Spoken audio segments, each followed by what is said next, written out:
네, 안녕하십니까. 세일즈 매거진 유교수입니다. 오늘도 책 한 권 소개해 드리겠습니다. 바로 파는 것이 인간이다. 제가 정말 좋아하는 책이고 한 8년 전에 읽었다가 이번에 두 번째로 읽게 된 책입니다. 제가 집에 책꽂이에 항상 꽂혀 있었는데 제가 일하느냐고 책 읽는 거를 좀 소홀했다가 요즘에 좀 폭풍처럼 읽고 있는데요. 이 책 다니엘 핑크라는 분께서 2013년에 출간한 책이고요. 벌써 10년이 지났네요. 정말 좋은 책입니다. 정말 영업하시는 분들 뿐만 아니라 비즈니스, 사업부서 관련 일하시는 분, 스타트업 대표님들 꼭 읽어보시길 바라겠습니다.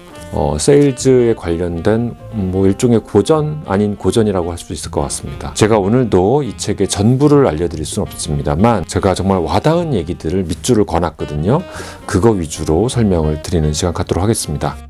자, 이 책은 사람들의 고정관념을 완벽하게 깨고 있습니다. 예전에는 세일즈에 대한 인식이 별로 좋지 않았습니다. 사람들에게 세일즈 혹은 세일즈맨들에 대한 인식이 어떠냐라고 물어보면 말 잘하고 때로는 거짓말도 하고 미사여구를 동원해서 심지어는 사람을 속이는 일까지 하는 안 좋은 이미지가 있었다는 거죠. 그러나 요즘에는 점점 바뀌고 있습니다. 정보의 비대칭성이 무너지면서 세일즈맨들의 역할이 판매 그 자체보다는 큐레이션과 문제의 발견으로 변하고 있기 때문이죠. 심지어는 세일즈가 아닌 일, 그러니까 판매와 관련된 일이 아니더라도 그분들이 대부분 세일즈와 관련된 일을 하고 있다는 놀라운 일을 얘기하고 있습니다. 자, 이를테면 남을 설득하고 납득시키고 영향을 미치는 일을 하고 있는 것이다. 대부분의 회사에서 하는 일이나 자영업자나 1인 기업 할 거 없이 대부분의 사람들은 남을 설득하고 납득시키고 영향을 미치는 일을 하고 있는 것이다. 예를 들어서 의사는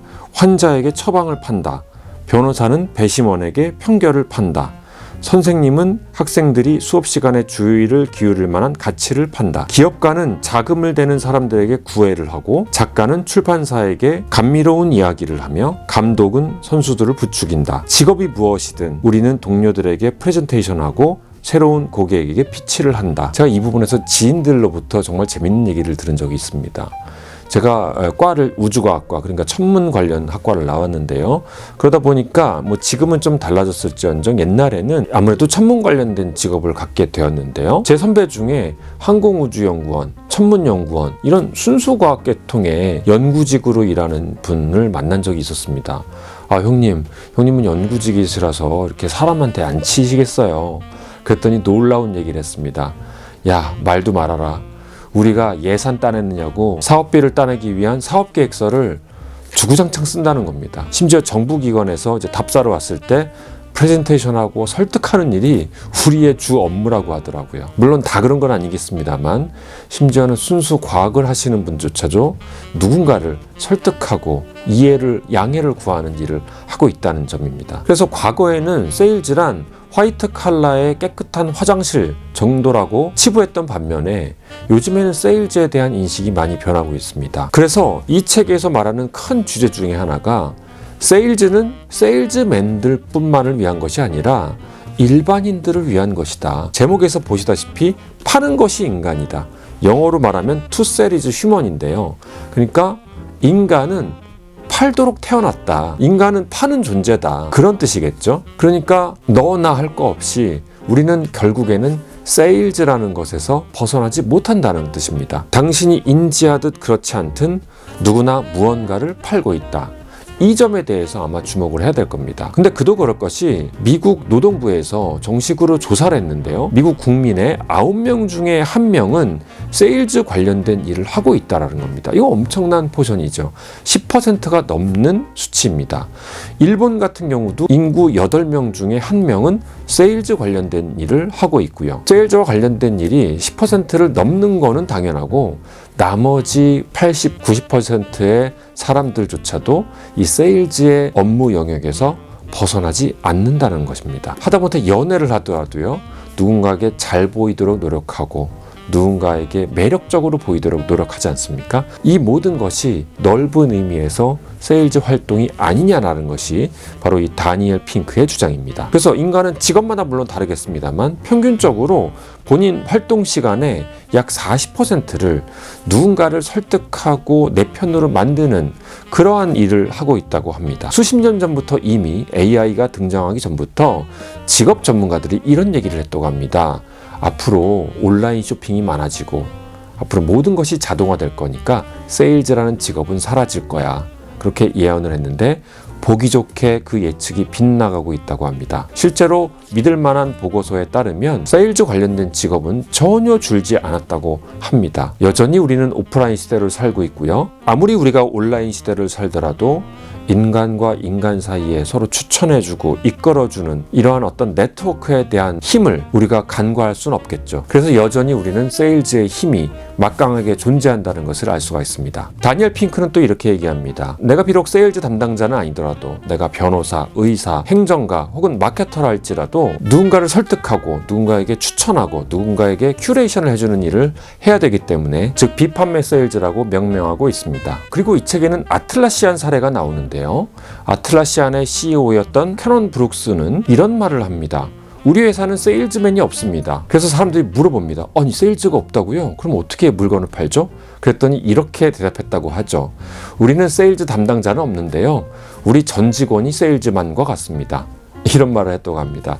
즉 우리 회사 여러 부서가 있는데 엔지니어라 할지라도 마케터라 할지라도 HR 담당자라 할지라도 우리 모두는 세일즈 능력이 있어야 된다는 것을 강조합니다. 실제로 아틀라시안 사례를 들어보면 엔지니어들이 소위 말해서 Forward Deployed Engineer, 즉 전진 배치 엔지니어의 역할을 수행했다고 합니다. 그러니까 고객을 응대하는 것들이 세일즈맨이 아니라 엔지니어가 직접 고객을 상대하는 이러한 파격적인 조치를 취했다고 하죠. 왜냐하면 아틀라시안 제품은 누가 봐도 B2B 소프트웨어고 이 소프트웨어를 도입했을 때 그 카운터파트가 엔지니어일 경우도 있고 또 엔지니어가 아니더라도 기능적인 문제에 대해서 끊임없이 질문을 해야 되기 때문에 이런 것들을 영업사원이 담당하기에는 어렵다. 엔지니어들이 직접 고객을 상대해라. 이렇게 했다는 걸로 유명합니다. 어쩌면 세일즈의 역할도 바뀌는 동시에 엔지니어들의 역할도 바뀌지 않을까 생각이 됩니다. 여러분들 애플 스토어 가면요. 거기에 있는 애플 직원들이 있지 않습니까?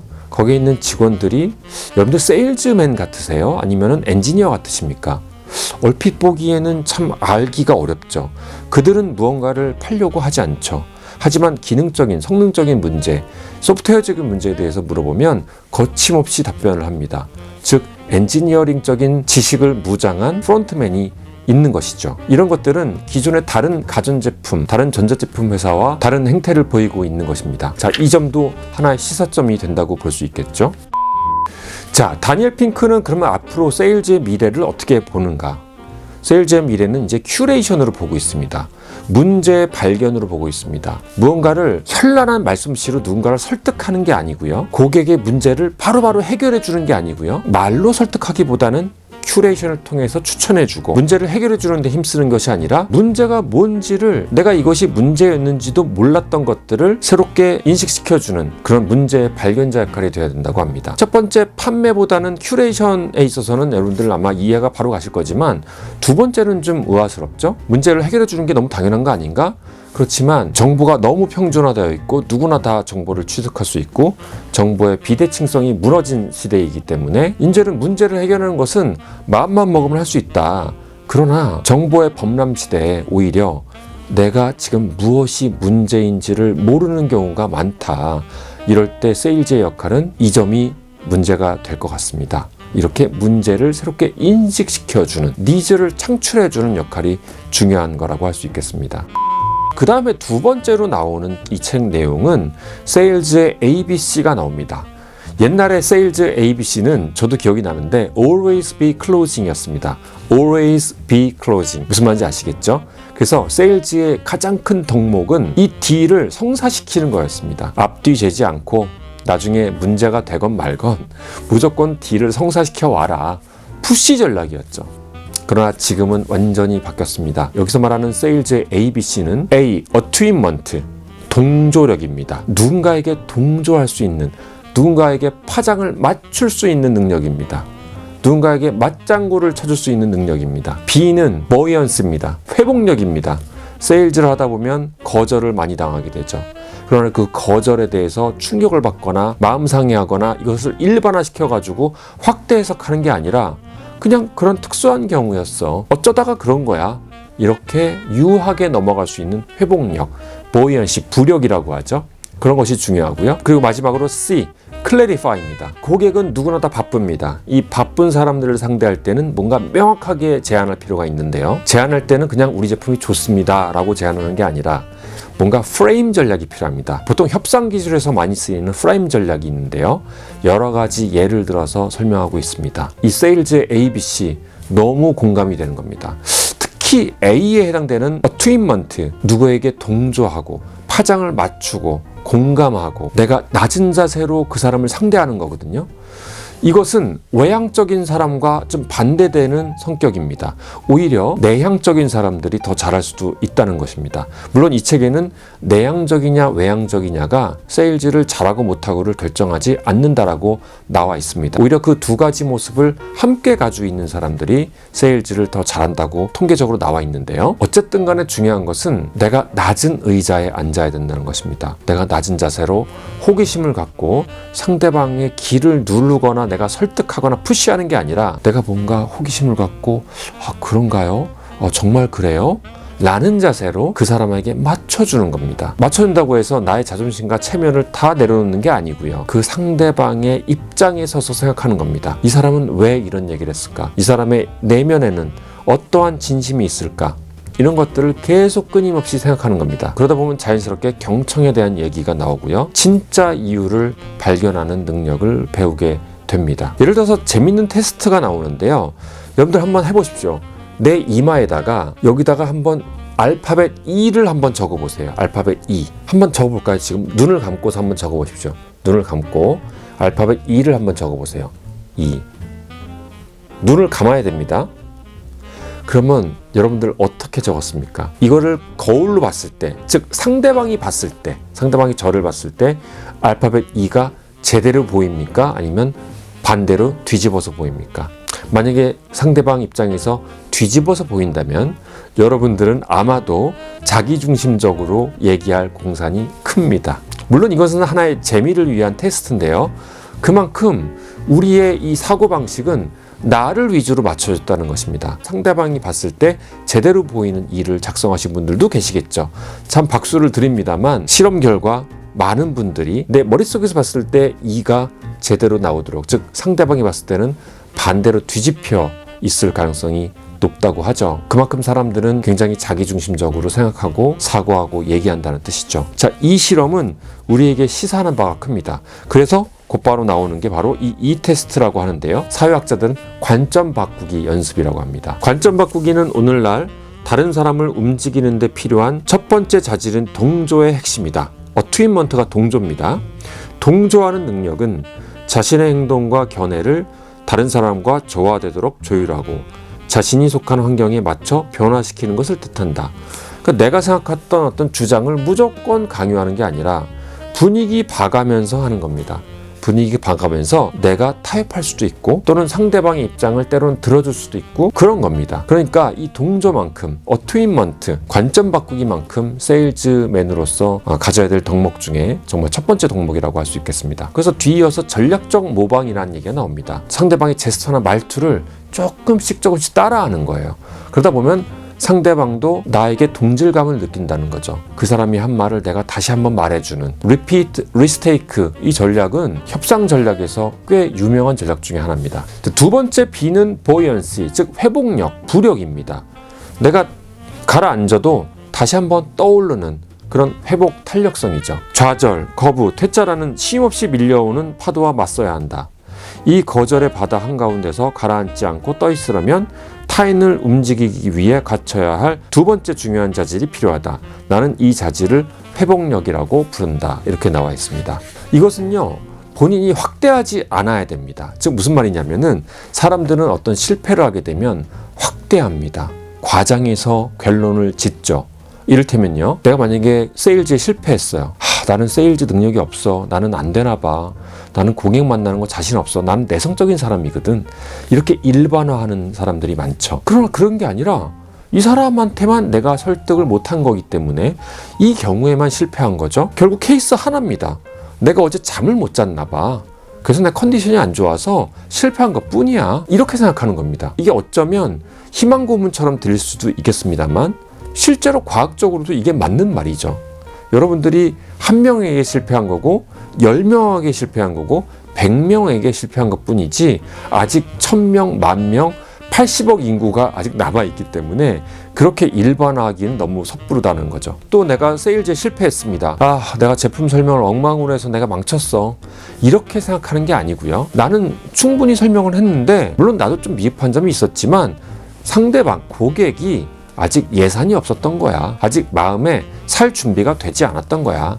2달 뒤에 접근하면 아마 될지도 몰라. 이렇게 생각하는 겁니다. 섣부른 일반화를 한 게 아니라 그냥 하나의 케이스로 묻어두는 겁니다. 그러면 다시 한번 재도전을 할 수가 있다는 겁니다. 어쩌면 사고방식하고도 관련이 있기 때문에 물론 성격하고도 관련이 있겠죠. 그래서 사실은 이런 것들은 바꾸기에는 그렇게 쉽지는 않아 보입니다만 그러나 인생을 살면서 정말 중요한 거 아니겠습니까? 내가 뭐에 실패했다고 해서 그냥 자존감 다 무너지고 그냥 포기하고 이렇다면은 세일즈를 떠나서 내가 인생을 살면서도 아마 별로 좋지는 않을 것 같아요. 네, 마지막으로 클래리파이.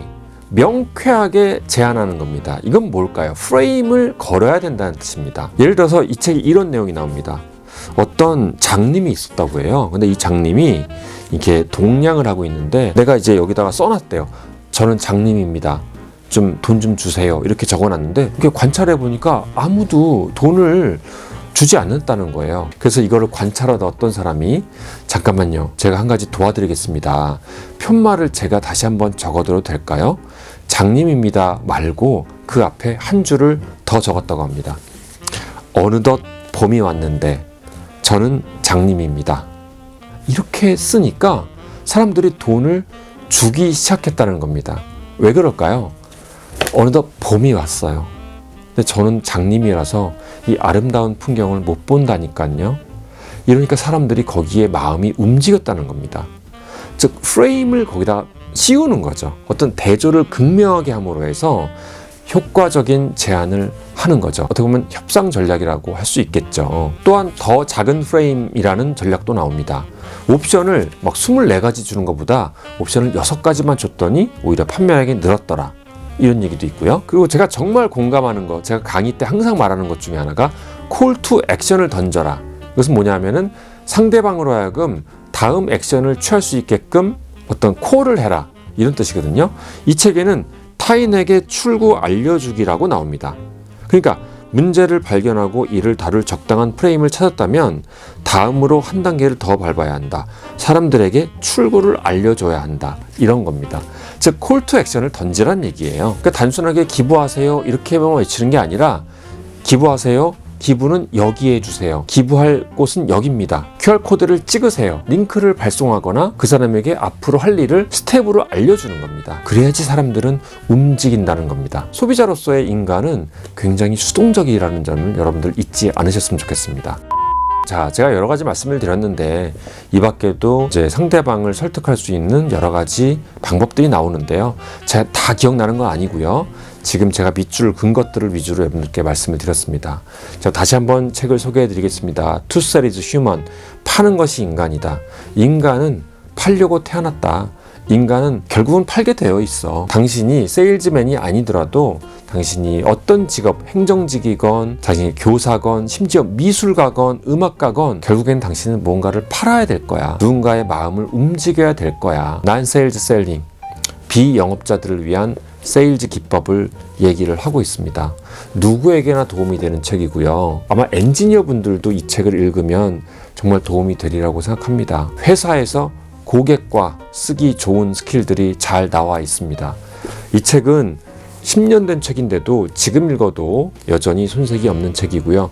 다니엘 핑크라는 분은 예전에 빌 클린턴 대통령의 연설문 기고가로 알려져 있고요. 예일대학교 로스쿨에서 법학 박사학위를 받으신 분으로 현재는 프리 에이전트로 일하고 있는 어떻게 보면 저 같은 사람들의 대선배라고 할까요? 이분은 옛날에 프리 에이전트의 시대라는 책도 쓴 적이 있었거든요. 10년 전부터 1인 기업들, 이런 스타트업들이 많이 생길 거라고 예언을 하신 분입니다. 미래학자로도 분류되기도 하고요. 정말 열심히 책 쓰고 강연하고 연구하는 그런 사람입니다. 정말 이 책 강추하는 책이니까 일독을 권하겠습니다. 자, 또 다음에 더 좋은 책을 갖고 찾아뵙겠습니다.